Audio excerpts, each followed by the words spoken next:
भाभी, जिस पर बीतती है ना उसे ही पता चलता है।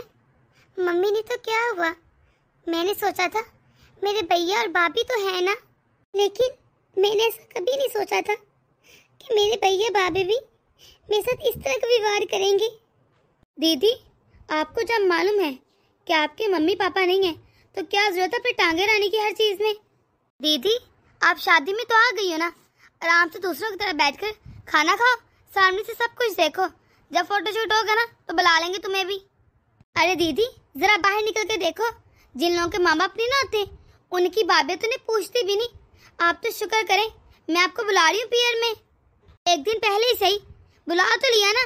ये इस मनुष्यत की वजह से मैंने आपको नहीं बुलाया था। जब देखो आते ही आंसू बहाना शुरू कर देती हो, जैसे पता नहीं हमने कितने जुल्म डाल दिए हो तुम पर। अरे तुम्हारी जरूरत ही नहीं थी, हम लोगों ने सब कुछ संभाल लिया। मेरी बहन आ रखी है, इसने मेरे साथ सारा काम करवा लिया। तुम्हारा तो रोना धोना ही खत्म नहीं होता। अगर बुला भी लेते ना बस रोती रहती और कुछ ना करवाती। अभी मैं तो बस इसलिए कह रही थी, घर मेहमानों से भरा पड़ा है, सब लोग क्या सोचेंगे कि मेरी माँ नहीं है। तो मुझे तो कोई बुरा भला नहीं कहेगा, आपको ही कहेगा ना कि भाभी ने कोई रस्म नहीं करवाई। एक दो रस्म तो मुझसे करवा ले। दीदी, आपके सगे भाई की शादी है, अरे कम से कम ये बदशुगनी तो ना फैलाओ। पता है दीदी ने अच्छा किया जो आपको पहले नहीं बुलाया। उन्हें मालूम था आपने बदशुगनी बना के रखनी है। जब देखो घर में मनुष्य फैला के रखती हैं आप तो। मैंने खुद देखा है, जब से आई है ना आप सिर्फ रोई जा रही है। काम वाम तो कुछ करवाया नहीं आपने आके, पहले भी बुला लेते तो क्या ही कर लेना था। अरे नेहा, तो इसके चक्कर में मत पड़, इसका तो यही काम है, रोना धोना पड़ा रहता है। रोने देने से बोला शादी होती है, ये शादियों की तैयारियां होती हैं, ऐसे तो कुछ नहीं होता। लो हम भी बैठ जाए, लो रो रहे हैं बस। हाँ, काम करवाना नहीं होता, बस आकर रोना शुरू कर देती है। इसकी तो बस एक ही रात है, मेरी माँ नहीं है, माँ नहीं है, माँ नहीं है। इसको तो खाली बैठते हैं, आकर बैठ जाए, हमें बहुत काम है। देखते हैं किसको क्या देना है क्या लेना है, वो सारे काम अभी देखने, इतने काम पड़े हैं। चल आजा पैकिंग कर लेते हैं, फिर वरना शादी में टाइम नहीं मिलेगा। हम लोगों ने जो भी देना है किसी को। भाभी, इन सब में तो मैं आपकी हेल्प करवा दूंगी, किसको क्या देना है और क्या लेना। ये सारे मेरे रिश्तेदार हैं, मुझे मालूम है इन लोगों को क्या पसंद है और क्या नहीं देना चाहिए। आपकी बहन तो नहीं है, उसे तो मालूम ही नहीं। मैं तो इस खानदान की हूँ ना, आपकी बहन तो दूसरे घर की है ना, ये तो मेरा अपना घर है, मुझे सब मालूम है। चलाएं, मैं आपकी हेल्प करवा देती हूँ। अरे खुशी, तुम्हें मेरी बात कोई समझ नहीं आ रही?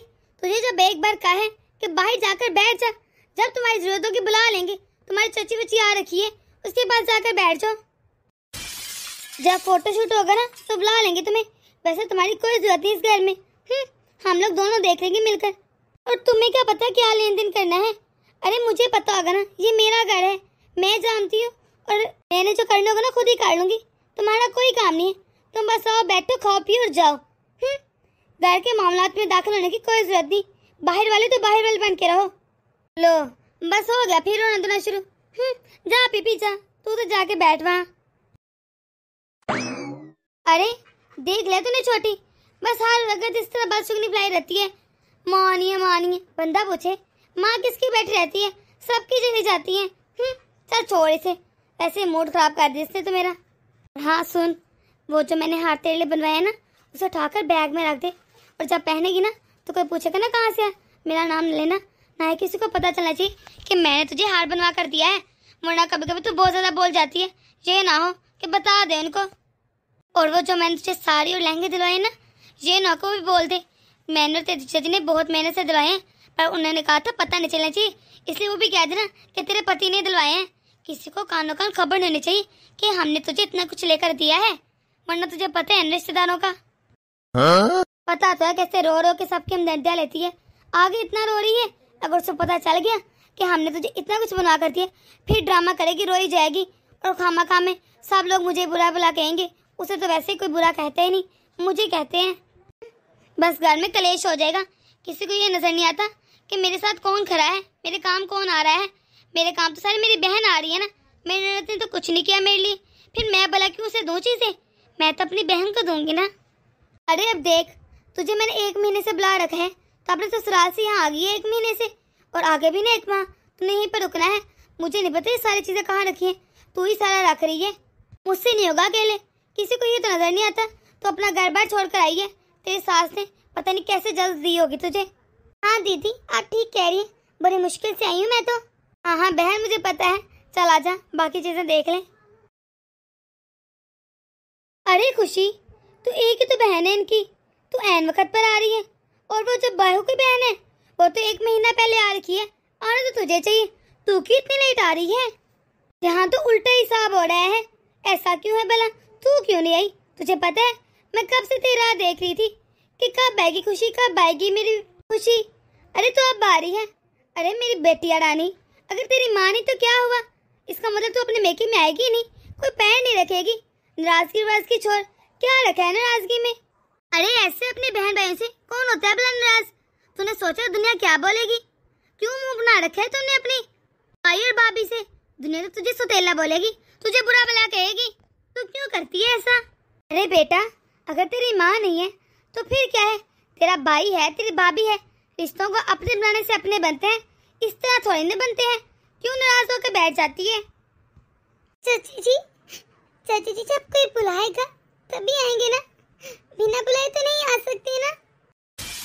अरे क्या मैं नहीं चाहती? मेरे इस दुनिया में है ही कौन? मेरी माँ के बाद मेरे भाई और भाभी तो है, लेकिन अगर ये लोग मुझे बुलाएंगे नहीं तो मैं कैसे मुंह उठाकर खुद ही आ जाऊं? अगर मैं खुद ही आऊं भी तो कोई काम को हाथ नहीं लगाने देता, बस बातें सुनाई जाती हैं। ना बुलाए मैं कैसे इनके घर आ जाऊं मुंह उठाकर? जब बुलाएंगे तभी आऊंगी ना। सबको लगता है मैं नाराज हूँ, मैं नहीं आती, लेकिन उन्होंने मुझे कभी बुलाया ही नहीं। अगर बुलाते तो मैं क्यों ना आती? मेरे भाई की शादी आके क्या मैं खुश नहीं? अरे खुशी, ये तो क्या कह रही है कि इन्होंने तुझे बुलाया नहीं? मुझे तो ये बहू कह रही थी कि हमने तुझे बुलाया है पर तू आ नहीं सकती, तेरे पास टाइम नहीं है। ये लोग खुद गए थे तुझे कार्ड देने और कह रहा थे कि जल्दी आ जाना, पर तूने मना कर दिया साफ साफ। तेरे बच्चों के पेपर हैं तो खुद ही नहीं आ रहे। इन्होंने तो सब कुछ यही कह रखा है कि नंद साहबा खुद ही नहीं आती, हम तो बुला बुला कर थक जाते हैं। तुझे तो इन लोगों ने बदनाम कर दिया खुशी। चाची जी जिनकी माँ नहीं होती ना, उन्हें कोई कुछ भी कह देते आकर। इन लोगों में से किसी ने मुझे नहीं बुलाया, बस ऐसे ही मेरे ससुराल में कार्ड भेज दिया।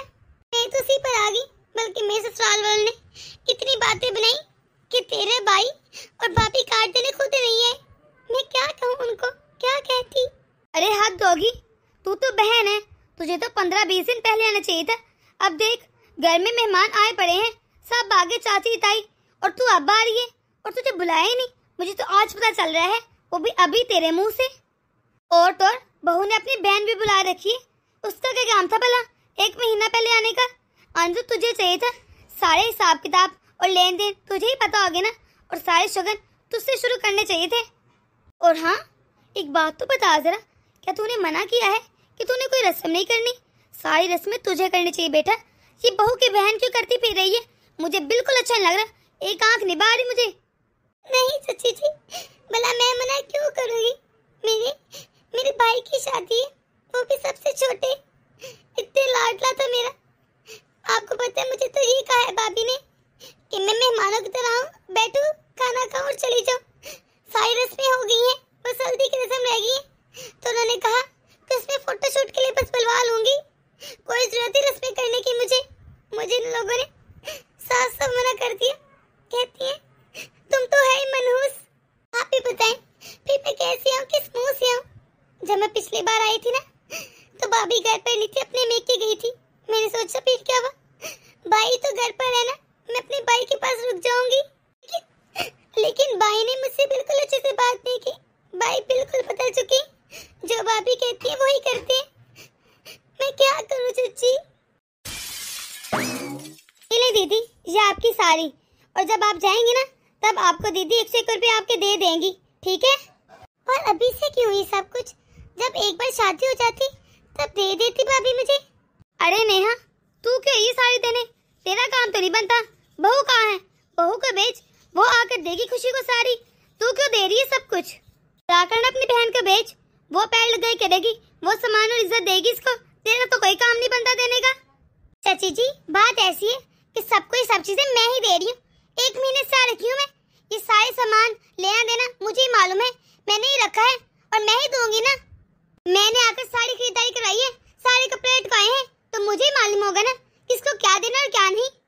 देख मेरे साथ तो ज़्यादा बकवास मत कर। तूने इस घर की कुछ नहीं रखती, सिर्फ बहू की बहन है तो वो बन के रह। ये जो खुशी है ना इस घर की बेटी है, इसका हक कैसे आता? ये जो कुछ तू दे रही है ना ये इसका हक बनता है, ना कि तेरा। उठा अपनी साड़ी और जा ले जा यहाँ से। ये तो नासी। दीदी, चाची जी ने तो मेरी इंसल्ट ही कर दी। क्या बात हुई है मुझे अच्छी तरह से बता। दीदी, आप ही ने तो मुझे बोला था कि मैं आपकी ननद को ये सूट देकर आऊं, लेकिन जब मैं देने गई तो आपको पता है आपकी चाची ने मेरी इतनी इंसल्ट कर दी। और आपकी ननद इतनी मीसी गुन्नी बैठ के वहाँ बैठ के रो रही है, न जाने क्या क्या कहानियाँ सुना रही है चाची जी को। दीदी, अब आप ही बताओ, क्या मैं यहाँ पे बेइज्जती करवाने आई हूँ? मैं यहाँ पे काम करवाने आई हूँ, तो क्या मुझे उसका सिला ऐसे मिलेगा? आपकी चाची ने तो बस मुझे बातें सुना दी, ये तो देखा नहीं कि मैं कैसे दिन रात काम करती हूँ। आपकी ननद के तो ड्रामे ही नहीं खत्म हो रहे। अरे मैं तो 1 महीने से आई हूँ, तो मेरा तो हक बनता है। आपने बुलाया था तब भी आई थी, बिन बुलाए तो आई नहीं। बोल देना अपनी चाची से कि आइंदा मुझसे ऐसे बात ना करे। अरे मैं अपना ससुराल बार छोड़कर आई हूँ ये सुनने के लिए। बस देख लिया तुमने भी, यही बात है, इसीलिए तो मैं अपनी ननद को बुलाती नहीं। 1 नंबर की फसादन है, कलेश डाल देती है। अरे तो इन फालतू बातों पर ना ध्यान मत दे, ये मेरी ननद है, ये इसे अब सिखा रही है। इसे और कुछ आता भी है, सिर्फ दूसरों को सबके खिलाफ वर्गलाती रहती है। अरे वरना तूने देखा नहीं था, इतने दिनों से तो चाची आ रखी थी, उन्होंने तो कुछ भी नहीं कहा था, लेकिन ये ननद के आते ही वो भी बोलना शुरू हो गई। अरे तू भी ना छोड़ इन बातों को, गुस्सा थूक दे।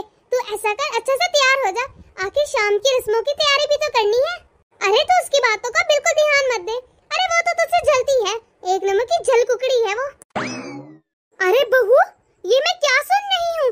तूने तो अपनी ननद को बुलाया ही नहीं था। अरे तू तो सबको कहती फिर रही है कि वो खुद ही नहीं आई, और ये तेरी बहन जिसे तूने 1 महीने से बुला रखा है, अपनी बहन को तो तूने ज्यादा ही घर में घुमा रखा है, तो सारे लेन देन इससे करवा रही है। अरे तुझे खुद अच्छा लग रहा है क्या ये? अरे जिसके भाई की शादी है वो तो बेचारी कोने में बैठी है, उससे तो तू कोई ना लेन देन करवा रही है ना रस्में करवा रही है, बस एक कोने में जैसे फेंक सा दिया हो। ये उसका घर है या तेरी बहन का? अब रस्में करने का हक तेरी बहन का है या फिर दूल्हे की बहन का? चाची जी, ये मेरी बहन है, मैंने बुलाया है तब आई है ये। अरे तू तो चुप ही कर, तुझसे नहीं पूछ रही। हाँ भाई तू बता, क्या लगता है दूल्हा तेरा? ऐसा है ना कि चाची जी, मेरी बहन के देवर जी की शादी है और मेरे जीजा जी के भाई की शादी है, और मुझे बुलाया गया है तभी आई हूँ मैं। ऐसा है तो उसी हिसाब से रहना। अरे तू बहू के मायके से आई है तो मायके वाली बन के ही रह। तुझे किसने हक दिया कि तू सब लेन देन के काम देखे? ये हक तो दूल्हे की बहन का होता है, ना कि तेरा। अरे घर की बेटी को तो तुम लोगों ने साइड पे कर दिया और सारे मामला अपनी बहन से करवा रही है। वाह बहू, क्या कहने हैं तेरे तो। अगर तुझे इतना ही शौक है इस घर के मामलात में अपनी टांग अड़ाने का, तो तू अपनी बहन के देवर जी से ही शादी कर लेती ना।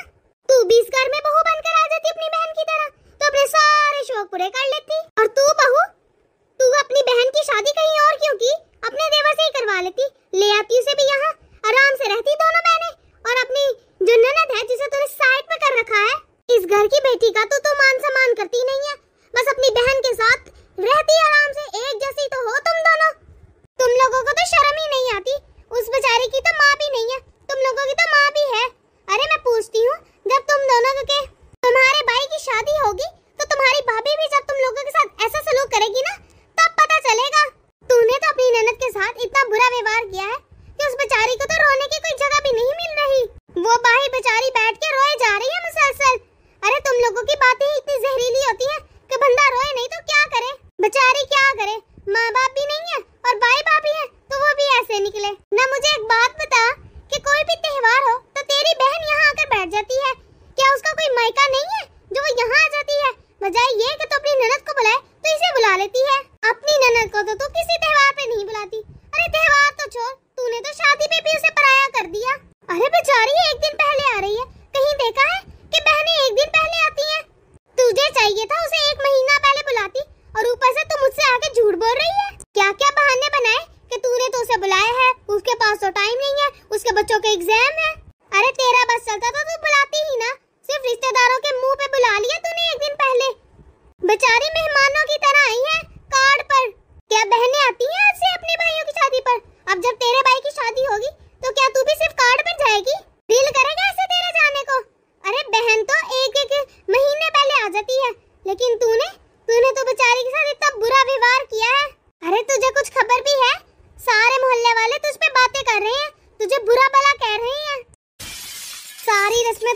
बहाने कर रही है? तेरी ननद तो कोई रस्म कर ही नहीं रही, तो मोहल्ले वाले तो बातें बनाएंगे ही ना। नीचे जाके देख, सारे रिश्तेदार पता क्या क्या कह रहे हैं तेरे बारे में, कि बिना सास के तो बहू का ही राज होता है। अब ना तेरी सास है और ना ही ससुर, और वाकई सही कह रहे हैं, तेरा ही तो राज है। अरे तेरी बहन तो अपने सारे शौक अपने भाई की शादी पे भी तो पूरे कर सकती थी ना। अब सारी रस्में खुशी करेगी। अब जो हो गया सो हो गया, अभी भी वक्त है, संभल जा। खुशी का उसकी खुशियाँ दे दे। तुझ पे मेरी बातों का असर हो भी रहा है या नहीं? अगर तुझ पे मेरी बातों का असर हो रहा है तो जा, खुशी नीचे बैठ के रो रही है, जाके उसे मना ले और उसे कहना अब सारी रस्में वही करेगी। और ये तूने क्या किया, गैरों की तरह एक सूट दे दिया अपनी ननद को। अरे कोई भाइयों की शादी पर बहनों को एक एक सूट देता है। अगर तुझ में जरा से भी शर्म बची है ना, जाकर अपनी ननद को मान सम्मान दे। अरे तेरी सास नहीं है तो क्या हुआ, बहन बेटियों को देना फूलता फलता है। जितना बहन बेटियों को देते हैं ना उतना ही ज्यादा आता है, इससे कमी नहीं होती। अरे मैं तेरी बड़ी हूँ, तुझे अच्छा ही कह रही हूँ तेरी भलाई के लिए। कल को तेरे माँ बाप नहीं रहते तो तेरी भाभी तेरे साथ ऐसा करे, फिर तुझे कैसा लगेगा? तू ही कह रही थी ना कि माँ बाप कौन सा हमेशा के लिए होते हैं। अब तू सोच ले अपनी ननद को अपनी जगह पर रख के। अब तू खुद बता, कभी तेरी ननद ने आज तक तेरे से बदतमीजी की है, बुरा व्यवहार किया है, तुझे आगे से जुबान दराजी की है? अरे चच्ची आप भी तो पढ़ाई हैं, आप क्यों बोल रही हैं? फिर चुप कर नेहा, सही कह रही है चच्ची। अगर कल को हमारी भाभी हमारे साथ ऐसा करे तो कैसा लगेगा हमें? दीदी सही तो कह रही हूँ, अगर कल को कोई खुशी या कोई गम हो तो हम अपने मेके ही तो जाते हैं, और अगर हमारी भाभी हमें आने ही ना दे तो हमें कितना बुरा लगेगा। अब हम दोनों का मेका खत्म हो जाए तो हमें कैसा महसूस होगा? हम चाहे कहीं भी चले जाए, लेकिन जो माँ बाप के घर जाकर खुशी मिलती है वो कहीं और तो जाकर नहीं मिलती ना। चच्ची आप बिल्कुल सही कह रही हैं, मैं अभी नीचे जाती हूँ, खुशी को मना लेती हूँ। मैंने उसका कितना मन दुखाया है। शुक्र है कि तुझे अक्ल आ गई। ये हुई ना बात, इससे पहले कि समय बीत जाता। तुझे अक्ल आ गई। रुक, ऐसा करती हूँ, खुशी को यहीं पे बुला लेती हूँ। खुशी, खुशी। जी चच्ची। खुशी मुझे तुमसे एक बात करनी है। जी भाभी। खुशी मुझे माफ कर दे, मैंने तेरे साथ बहुत बुरा व्यवहार किया है। देखो खुशी, मुझे ना तुम्हें महीना पहले ही बुला लेना चाहिए था। मुझे माफ कर दो। अरे तुम्हारे भाई की शादी है, मुझे इस बात का ख्याल रखना चाहिए था। मैं बस थोड़ी खुदगर्ज हो गई थी। मैंने तो सोचा ही नहीं कि तुम्हारे भाई की शादी है तो सबसे ज्यादा हक भी तुम्हारा ही है। मैं कोशिश करूंगी आइंदा तुम्हें हर त्योहार पर बुला लूं। कोई बात नहीं भाभी, आपको एहसास हो गया, मेरे लिए यही काफी है। तो बस ठीक है, आज की बाकी सारी रस्में तुम करोगी और आगे की भी सारी रस्में तुम ही करोगी। जी थैंक यू भाभी, हम मिलकर सारी रस्में करेंगे। खुशी वाकई तुम बहुत अच्छी हो। दोस्तों आपको हमारी छोटी सी स्टोरी कैसी लगी कमेंट करके जरूर बताइएगा, हमें आपका जवाब का इंतजार रहेगा। तो मिलते हैं अगली वीडियो में। लाइक शेयर और सब्सक्राइब करना मत भूलिएगा। आप ये जरूर बताइएगा कि आपके गांव या शहर में भी ऐसी औरतें हैं जो यूं ही एटीट्यूड दिखाते थे लेकिन अंदर से कुछ नहीं होती।